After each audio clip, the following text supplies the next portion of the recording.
Okay, good afternoon Kabalan. So it's another project update naman yung gagawin natin. At ngayon ay nandito tayo sa may gate ng Holy Mary Memorial Park. At kasama natin si Asul. Ayun.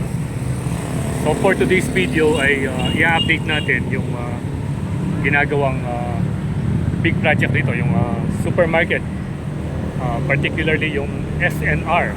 Yan, dito sa may Angeles to Porac Road.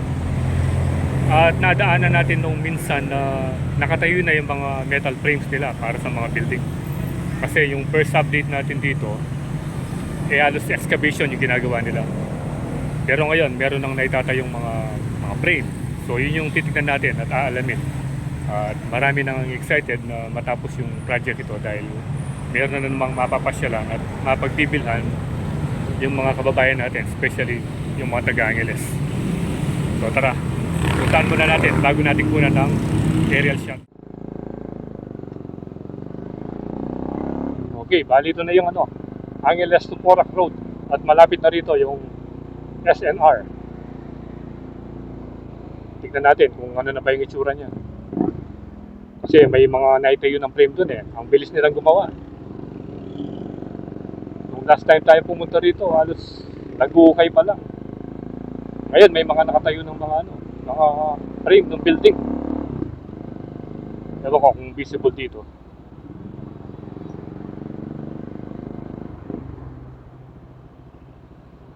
Ayun ayun yung mga frame Dito medyo nakikita mo na. So mamaya kukunan natin ng drone shot para makita natin yung kabuuan.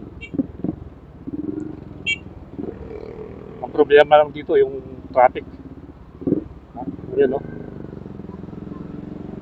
grabe yung traffic dito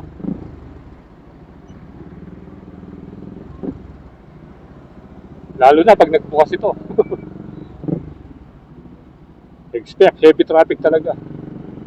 Ngayon pa lang tingnan nyo kung gaano kabigat yung yung daloy ng traffic Ayan, hindi naman natin masisilip dito eh. Yun.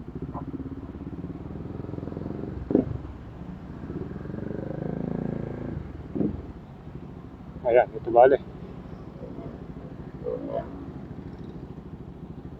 Ayaw mamatay ng natin.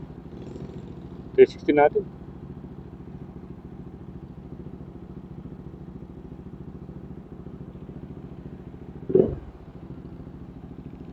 Bali, ito yung pinaka-office siguro nila. Hanap muna tayo ng next spot para makapag-drone tayo.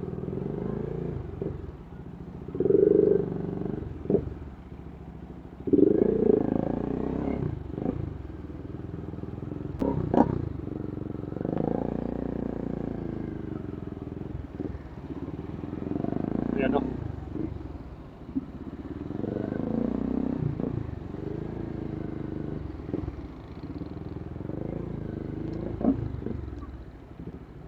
Ayun, pag nandito ka, kitang-kita mo na yung mga frame. Ayun Mas maganda yung view niyan pag kinuha natin ng drone. Bali, hanap lang tayo pwesto rito para ma-drone natin. At may pagkita ko rin sa inyo kung ano ba yung nangyayari sa loob. Yan. Excited na tayong matapos ito. Kahit na magkukos ng traffic, at least another business opportunity at saka jobs na magki-create sa mga taga-Angeles especially. So let's go. A few moments later.